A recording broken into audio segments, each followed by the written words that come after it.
बिस्मिल्लाहिर्रहमानिर्रहीम। नाज़रीन, मैं हूं इमरान यकूब खान और आप देख रहे हैं चैनल वाक़फ़ान हाल। नाज़रीन, आज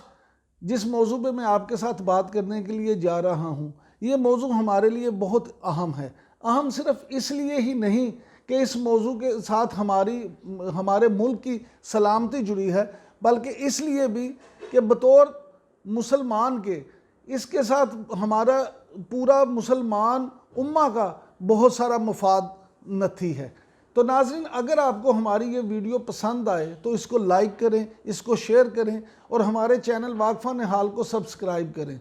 याद रखिए, चैनल सब्सक्राइब करते वक्त बेल आइकॉन का बटन ऑन करना मत भूलिएगा। शुक्रिया। नाज़रीन, जैसा कि मैंने अभी आपसे कहा कि आज मैं जिस मौजू पे बात करना चाह रहा हूँ उससे हमारे मुल्क की सलामती जुड़ी है। तो वो मौजू सबसे पहले ये है कि जो इस वक्त इंडिया के साथ चीन की एक चपकलिश चल रही है। चीन ने जिस तरह से वहाँ पे इस वक्त लद्दाख के इलाके पे कब्ज़ा किया है और उसके जो इस खित्ते पे नताइज होंगे, उनसे हमारे मुल्क की सलामती भी पूरी तरह से जुड़ी है। नाज़रीन, अगर आप देखें तो मोदी ने जिस तरह से इंडिया में हिंदुत्व को फ़रोग दिया, जिस तरह से हिंदुत्व का प्रचार किया, जिस तरह से वहाँ मुसलमानों के साथ जुल्म बर्बरियत की दास्तानें लिखी गई और अक़लीतों को जिस अंदाज में वहाँ से मुजालिम का निशाना बनाया गया, उसकी मिसाल शायद 72 साल तारीख़ में इस तरह से नहीं मिलती। अगर हम सिर्फ कश्मीर की बात करें तो कश्मीरियों के साथ ही जो जुल्म ढाए गए और जिस तरह से वहाँ पे कानून साजी करके वहाँ कब्ज़ा करने की कोशिश की गई और इंडियन फ़ौज को जिस तरह से एक एक कश्मीरी पे मुसल्लत किया गया, वो अगर इस हवाले से हम बात करना शुरू कर दें तो शायद कई वीलॉग्स करने पड़ जाएं और हम उस मौजू का अहाता भी ना कर पाएँ। नाज़रीन, वापस आते हैं चाइना और इंडिया के तनाज़े पे। नाज़रीन, ये तनाज़ा कोई बिल्कुल नया नहीं है, ये तनाज़ा बहुत पुराना है और इस हवाले से पहले भी काफ़ी झड़पें हो चुकी हैं। लेकिन उसमें 2-3 दफ़ा ये हुआ कि इंडिया ने, जिस तरह के उसकी शुरू से आदत है कि अगर कोई उसका दुश्मन कमज़ोर हो तो वो उस पर चढ़ दौड़ता है और अगर उसको अपने मुकाबिल पे अपने से मजबूत लगे तो जाके उसके घुटने पकड़ लेता है। यही मामला चीन के साथ हुआ। इंडिया 2-3 बार पहले भी बैरूनी दबाव में या किसी के कहने पे चीन के साथ अपने मामलात में एग्रेसिव हुआ, लेकिन जब उसे मुंह की खाना पड़ी तो फिर उसने जाके चीन के घुटने पकड़ लिए। आखिरी बात जो थी वो ये थी इस तनाज़े के मामले में कि राजीव गांधी की हुकूमत जब थी, जब राजीव गांधी प्राइम मिनिस्टर थे इंडिया के, तो उन्होंने जाके ये बात की चाइना से कि जनाब, हम इस मामले को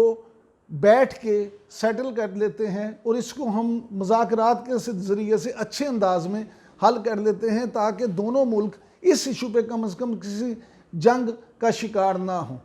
चीन ने ये बात मान ली, लेकिन हिंदू आप समझते हैं कि हिंदुआता जो है वो शायद प्रचार ही इस बात का है कि हिंदू बनिया जो उसकी जहरीली सोच है, जो उसकी एक ये सोच है कि हमेशा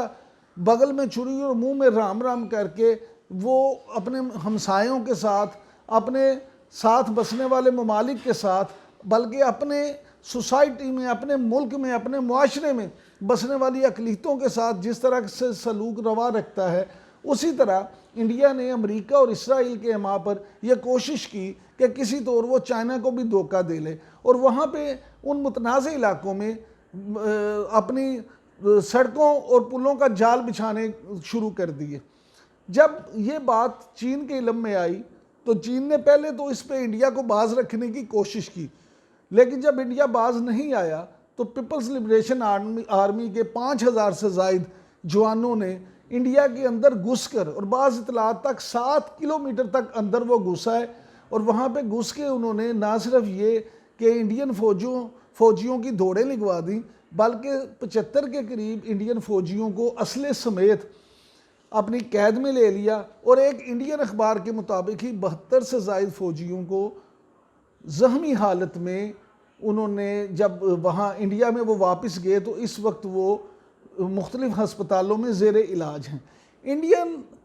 फ़ौज में इस हवाले से बहुत जो है वो उनका मोरल, ना सिर्फ मोरल डाउन हुआ है बल्कि बहुत ज़्यादा मायूसी छा गई है। और इंडिया जो बार बार ये बलंगो बांध दावे करते थे कि हम बहुत बड़ी हमारी फ़ौज है और हम ये कर देंगे, हम वो कर देंगे, चीन के एक ही एक्शन से उनकी सब ये बहादुरी के किस्से ठुस हो गए हैं। और नाज़रीन, चीन ने इंडिया को ये वाज़ेह पैगाम दिया है कि इस बार वो इस इलाके से ऐसे वापस नहीं जाएगा, बल्कि चीन ने वहाँ पे बंकर्स बनाने शुरू कर दिए हैं और मुस्तकिल वहाँ पे रहने का इंतज़ाम कर लिया है। नाज़रीन, अब इस बात पे आ जाते हैं कि ये चीन और इंडिया के तनाज़े के साथ पाकिस्तान की सलामती कैसे जुड़ी है। तो ये सलामती इस तरह से जुड़ी है कि ये सारा मामला, सारा झगड़ा सी पैक और वन बेल्ट रोड का है। आप ये देखें कि अगर चीन इस इलाके पे कब्ज़ा ना करे और इंडिया वहाँ पे आ जाए तो वहाँ पे सिर्फ शाराए कराकुलम और उस लद्दाख के उस इलाके का सिर्फ 7 किलोमीटर का फासला रह जाता है। और अगर इंडिया वहाँ पे सड़कें भी बना लेता और पुल भी तामीर कर लेता तो फिर किसी वक्त भी वो वहाँ से हमलावर होकर शराए कराकुलम को ना सिर्फ ब्लॉक कर सकता था बल्कि वहाँ रुकावटें खड़ी कर सकता था। इसलिए पाकिस्तान की सलामती को भी इससे ख़तरा हो सकता था। और इसके अलावा चीन का सी पैक मनसूबा तो ऐसे ही ठप हो जाता। लिहाजा चीन ने इस हवाले से भी ये कार्रवाई की ताकि वन बेल्ट मंसूबे को, वन बेल्ट रोड के मंसूबे को कोई ठेस ना पहुँचे।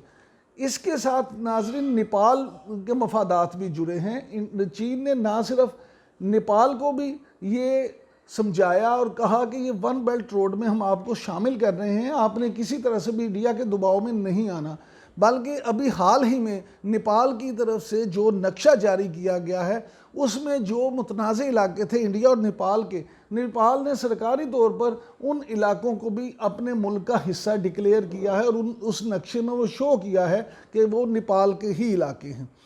नाजरीन, इंडिया इस वक्त इस बुरी तरह से फंस गया है कि वो अमेरिका और इसराइल के कहने पर चीन के ख़िलाफ़ उठ तो खड़ा हुआ, लेकिन ये ऐसी ठुकाई हुई कि एक ही ठुकाई ने उसकी जो तमाम उम्मीदों पे पानी फेर दिया है। अब माजी की तरह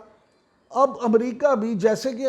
आपके इल्म में है कि अमेरिका का हमेशा से ये वतीरा रहा है कि वो कभी भी इस तरह के मामलात में सामने नहीं आता। वो हमेशा किसी एक मुल्क को आशीर्वाद तो देता है, लेकिन जब अगर वो मुल्क फंसता नज़र आए तो वो पीछे हट जाता है, आगे धकेल के भी वो मुड़ के नहीं देखता। तो ऐसे लगता है कि जैसे इस दफ़ा शायद अमेरिका ने इंडिया के साथ भी ऐसे ही किया है, क्योंकि चीन के साथ जो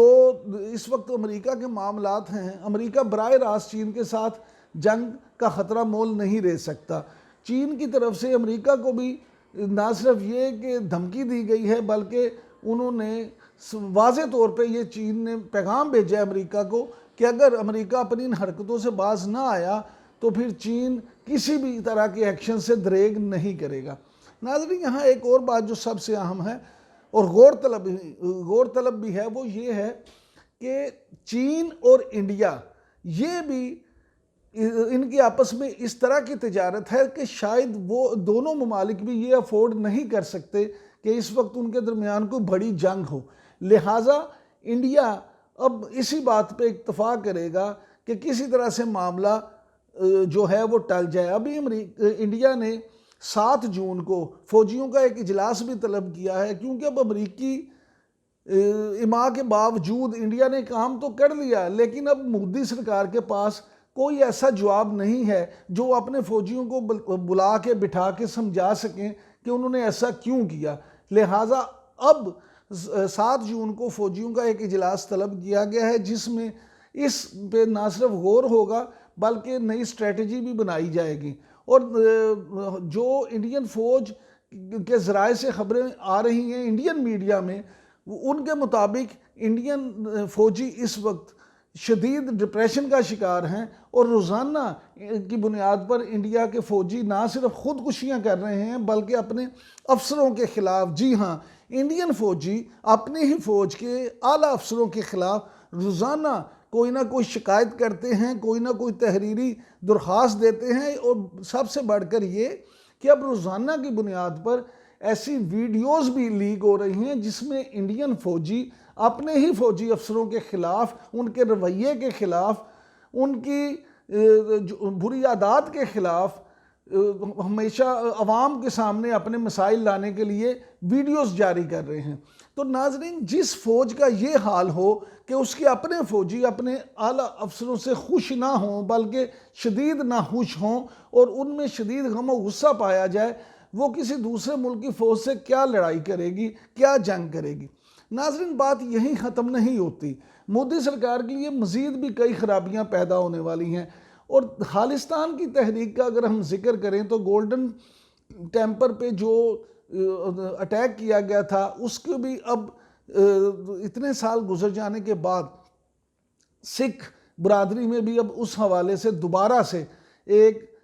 तशवीश पाई जाती है और वो इस हवाले से भी अब दोबारा एक्टिव हो गए हैं कि हमें खालिस्तान चाहिए और हमें इंडिया से आज़ादी चाहिए। इसके अलावा असम और दीगर कई इलाकों में अब आज़ादी की तहरीकें पैदा हो रही हैं और पहले से ज़्यादा शिद्दत के साथ वो अपनी आज़ादी के लिए कोशां हैं। नाजरीन, अगर आपको हमारी ये वीडियो पसंद आए तो इसको लाइक करें, इसको सब्सक्राइब करें और हमारे चैनल वाक़फ़ान हाल को शेयर भी करें लोगों के साथ और बेल आइकॉन बटन दबाना ना भूलिएगा। शुक्रिया। पाकिस्तान जिंदाबाद।